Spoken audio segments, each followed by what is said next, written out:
We all aspire to achieve the much-desired financial independence, to have enough money to feel more at ease when making decisions, without the worry of imminent bills to be paid.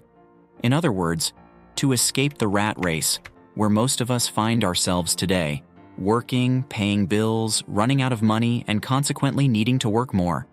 Always working, but never really moving forward. So, do you know how close you are to this financial tranquility? Today, I'll show you the steps to becoming financially independent. Knowing these steps will help you gain more financial awareness, which is, ultimately, the most important message of this video. And now, without further ado, let's get to the steps. Step 1. Financial dependence. This happens when your expenses exceed your income. We spend our entire childhood and adolescence in this phase. Many adults, in fact, remain in this phase, either because they are in debt and can't pay their bills, or because they still rely on financial help from their parents and family. This is step 0 because, as we're talking about independence, here you are at the opposite end of the spectrum, still dependent on someone.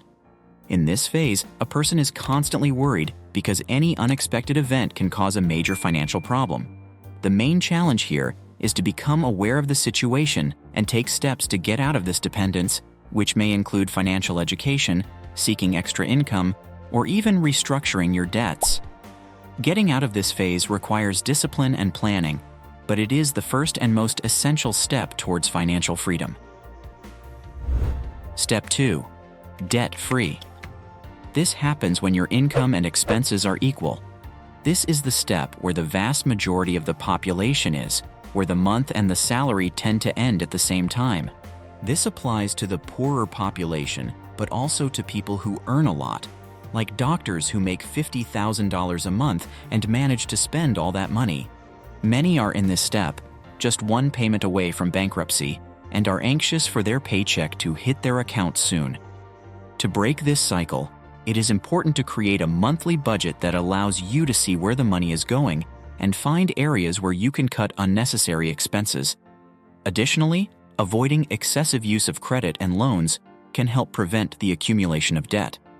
Once you manage to balance income and expenses, the next goal should be to start saving, even if it's a small amount, for future emergencies. Building a small emergency fund is the first step towards financial stability and provides some security against unforeseen events, such as unexpected repairs or medical expenses. Step 3. Financial stability.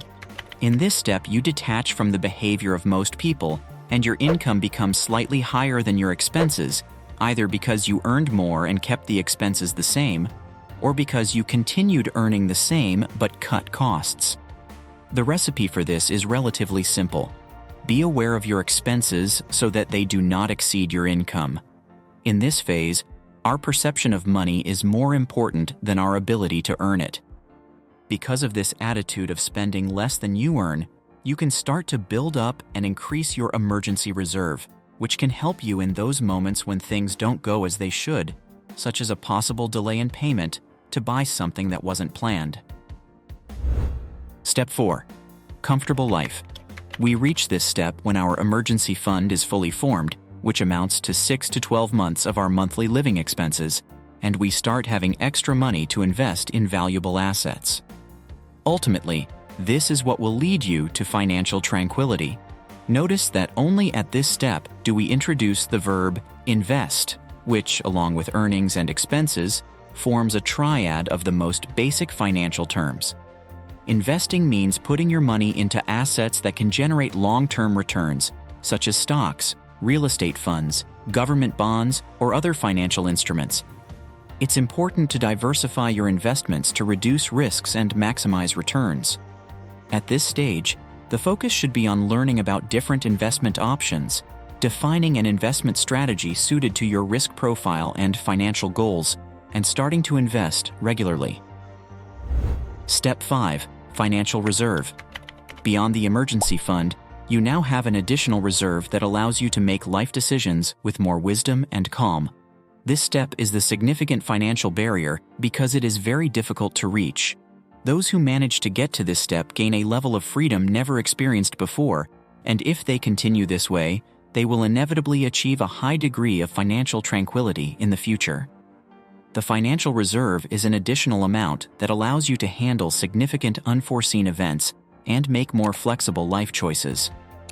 This reserve can include medium and long-term investments that, besides protecting against emergencies, enable you to seize opportunities as they arise, such as investing in a business, taking an extended trip, or even taking a sabbatical to pursue a personal or educational project. To build this reserve, it is essential to continue controlling expenses and investing wisely. Step 6. Financial security. At this step, your work income and passive income have grown enough to cover, if necessary, your most essential expenses, such as electricity, water, housing, and food. This step brings you financial security, meaning you could potentially go years without a job and still not face financial difficulties. This is approximately 6 times your annual living expenses. This might be the first step that gives you that sense of freedom from the rat race, allowing you to do something not out of obligation, but simply because you want to. And now, let's move on to the final 2 steps. Step 7. Financial flexibility. At this step, your assets allow you to stop stressing about having to generate new money every month to invest. It's similar to the previous step, but at this point, the income from your assets covers not only your essential expenses, but also your regular costs, such as car fuel, your education, and your children's education. Additionally, this financial flexibility means you are no longer at the mercy of economic cycles. Even if your assets decrease by 20% in a year, or if you lose your job, you'll still have peace of mind and won't be overly concerned about money. This represents about half of your financial independence and can be considered as 12 times your annual living expenses. Step 8. Financial independence. You no longer need your sources of income, but you continue to work, creating value for yourself and for society, focusing more on your mental and physical health than on financial concerns. This phase allows you to maintain your lifestyle indefinitely and, as a result, achieve the long-awaited financial independence. Of course, these steps don't end here. There are other levels, such as being financially abundant, but neither you nor I have reached that point yet.